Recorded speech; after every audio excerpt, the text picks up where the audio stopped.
Bismillahirrahmanirrahim. Assalamualaikum warahmatullahi wabarakatuh. Alhamdulillahirabbil alamin. Selamat pagi pada siswa dan siswi kelas 11 yang saya ajar pendidikan agama Islam. Kita mulai. Kemarin pertemuan sebelumnya itu ada perkenalan, itu kemarin sudah ya, ini ulangi lagi, dan ini foto saya. Kemudian daftar isi pendidikan agama Islam dan budi pekerti semester Kasal itu mencakup ada beberapa bab. Bab 1 terdiri dari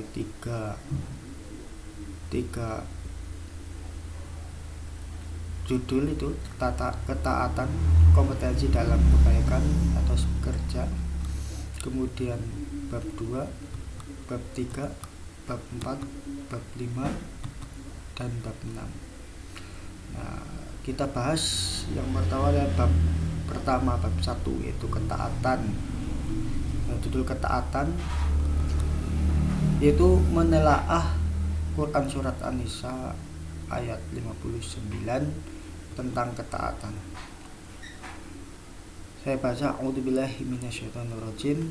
Ya ayyuhalladzina amanu atii'ullaha wa atii'ur rasul wa atii'ur rasula wa ulil amri minkum fa in tanaza'tum fi syai'in farudduhu ilallahi war rasuli in kuntum tu'minuna billahi wal yaumil akhir dzalika khairu wa ahsanu ta'wila,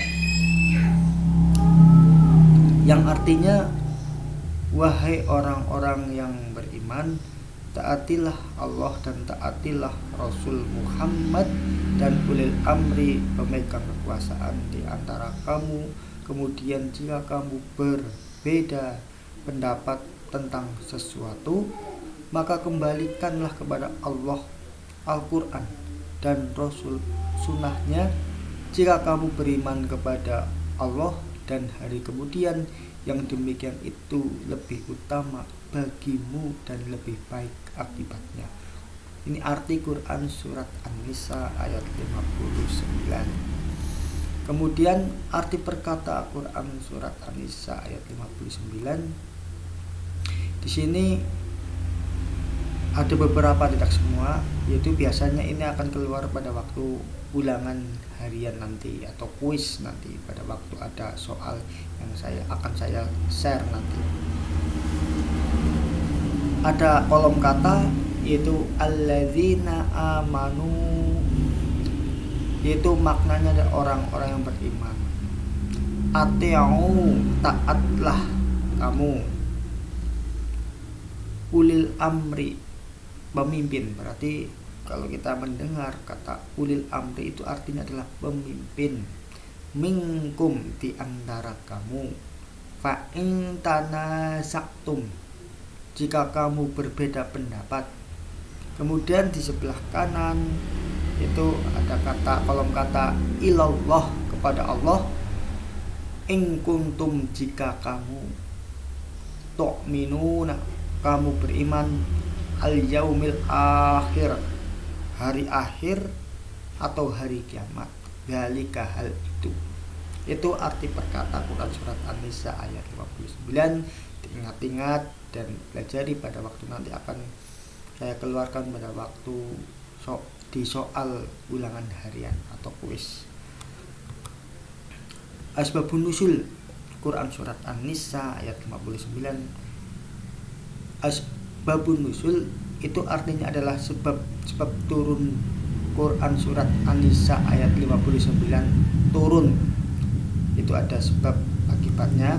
Nah, sebabnya adalah Imam Al-Bukhari meriwayatkan bertalian dengan turunnya Quran surat An-Nisa ayat 59 ini, yakni terkait dengan penolakan para prajurit untuk masuk ke dalam api atas perintah Abdullah bin Hudzafah bin Qais selaku komandan dalam suatu syariah perang yang diikuti Nabi, perang yang tak diikuti Nabi.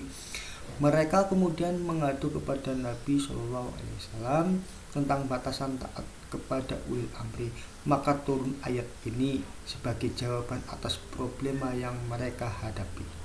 Jadi ulil amri sebagai pemimpin itu wajib kita taati, tetapi ada batasan-batasan. Batasannya adalah, salah satunya adalah tidak boleh melakukan atau menuruti ulil amri.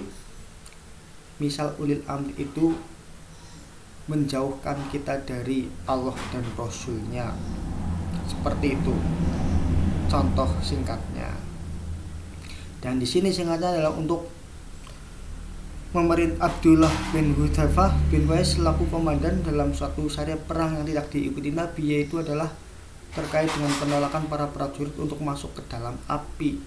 Masuk ke dalam api bisa dikatakan adalah bunuh diri. Nah, kemudian mereka mengadu kepada Rasulullah Shallallahu Alaihi Wasallam. Kemudian muncullah Quran surat An-Nisa ayat 59. Kemudian tajwid Quran surat An-Nisa ayat 59, yaitu ada beberapa kolom, yaitu kolom kalimat, yaitu dengan kata ya ayyuha, yaitu kolom bacaan adalah mad jaiz munfasil. Yaitu sebabnya apa? Karena kok dinamakan mad jaiz munfasil, ada mad tobi'i diikuti hamzah. Ada mad tobi'i diikuti hamzah, bukan dalam satu kata. Mad jaiz munfasil.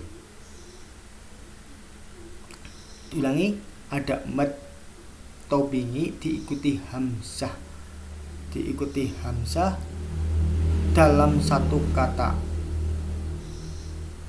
Ada mad jaiz munfasil, ada mad wajib munfasil.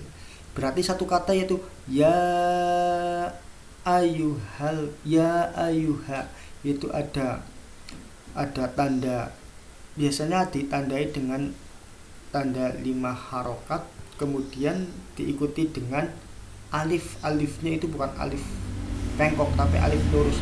Tetapi secara logika antara mad wajib dan mad jaiz, kalau mad jaiz itu ada huruf ya kemudian alif tegak, kemudian kalau mad wajib itu ada ya bertemu dengan hamzah atau alif bengkok. Biasanya seperti itu cara membedakannya. Kemudian kalimat selanjutnya amanu, itu ada mad badal dari bacaan mad badal, yaitu apa? Hamzah berharokat fathah diikuti alif.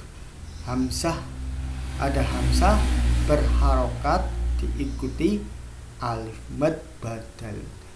Alif yang tegak itu ada hamzahnya itu tegak, itu dibaca 2 harokat. Kemudian kalimat selanjutnya adalah rasulah, yaitu bacaan al-samsiyah, yaitu apa? Alif lam bertemu dengan ro, ada alif samsiyah dan ada alif lam komariah. Nah, di sini alif lam samsiyah yaitu keterangannya di kolom sebab alif lam bertemu dengan ro. Kemudian kalimat selanjutnya adalah al-amri, yaitu bacaan alif lam komariah. Di sini al komariah, yaitu alif lam bertemu dengan alif di awal kata. Itu bedanya seperti itu. Kalau secara logika, kalau di atas alif lam samsiyah, alif lamnya tidak terbaca karena di situ ada tasdid biasanya. Kemudian kalau alif lam komariah, alif lamnya tebal terbaca al karena tidak ada tasdid dan dibaca tebal al amri. Kalau sekali lagi, kalau alif lam samsiah lamnya tidak terbaca, jadinya ar-rasul, seperti itu. Kemudian kalimat selanjutnya minkum, yaitu dikatakan bacaan ikhwa, yaitu nun bertemu dengan kaf, yaitu minkum, agak mendengung, minkum, seperti itu ya. Nunnya tidak minkum tapi minkum, seperti itu. Dari penjelasan tajwid Quran surat An-Nisa ayat 59 sebagai bahan nanti buat pembelajaran, buat belajar, kemudian buat soal juga dan kuis juga nanti di pertemuan selanjutnya.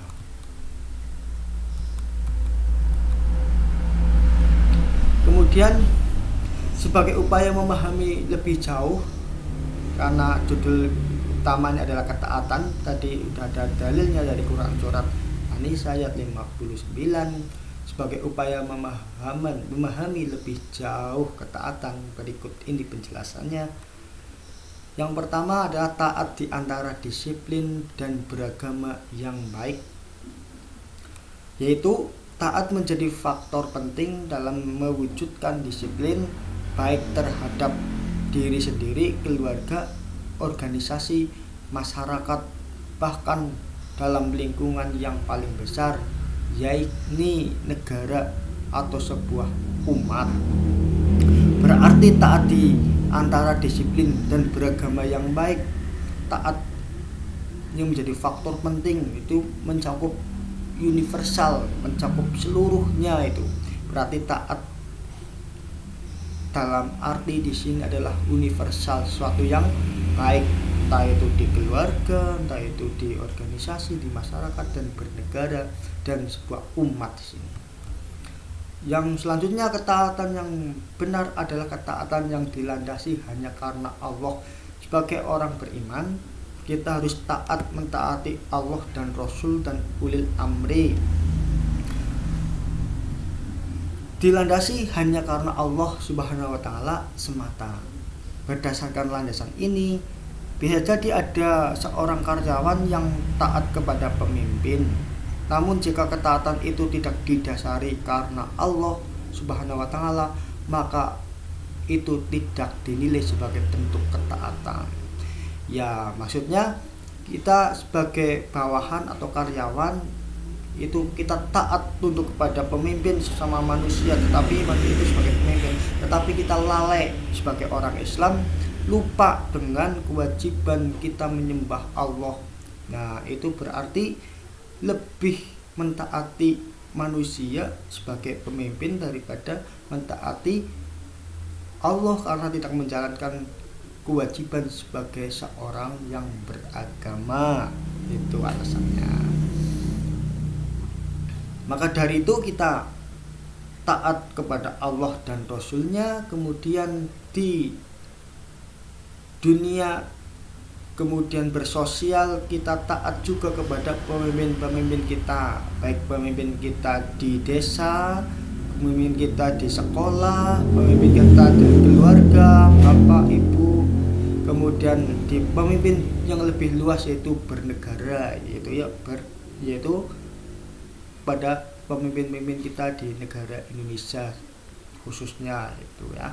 Seperti itu, ada peraturan-peraturan kita tidak boleh melanggar, seperti itu. Kemudian ada Quran surat Al-Imran ayat 32, A'udzubillahi minasyaitonirrajim, Qul ati'ullaha war rasul fa in tawallau fa innallaha la yuhibbul kafirin. Yang artinya, katakanlah, taatilah Allah dan Rasulnya, jika kami berpaling maka sesungguhnya Allah tidak menyukai orang-orang kafir. Taat kepada ulil amri yang kedua. Yang kedua, taat kepada ulil amri. Tadi sudah saya sampaikan, ulil amri itu artinya adalah pemimpin. Berarti taat kepada ulil amri, kita taat kepada pemimpin. Nah, di sini penjelasannya, setiap orang beriman harus mentaati Allah Subhanahu wa taala, Rasul Shallallahu Alaihi Wasallam dan kepada para pemegang kekuasaan ulil amri demi terciptanya kemaslahatan bersama. Semua itu agar tercapai kesempurnaan pelaksanaan amanat dan hukum yang seadil-adilnya, baik dalam urusan dan kepentingan duniawi maupun akhirat. Kemudian berdasarkan paparan tersebut tersimpul bahwa ketaatan kepada ulil amri atau pemimpin harus dilandasi ketaatan kepada Allah Subhanahu wa taala dan Rasulnya. Makna lain seorang itu hanya boleh mentaati pimpinan, orang tua, atau pihak lain saat ia yakin benar bahwa apa yang mereka perintahkan itu benar-benar sejalan dengan ketaatan kepada Allah Subhanahu wa taala dan Rasulnya. Itu penjelasan taat kepada ulil amri seperti itu.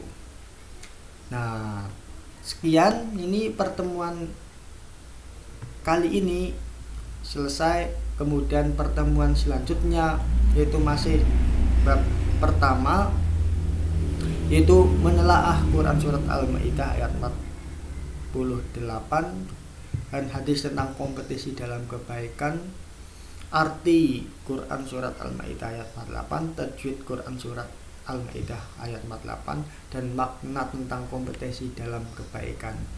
Di sini kalian harus belajar karena di Google Classroom materi sudah saya share, kemudian kalian download, kemudian dipelajari untuk persiapan pembelajaran di pekan selanjutnya. Kemudian sekian, terima kasih.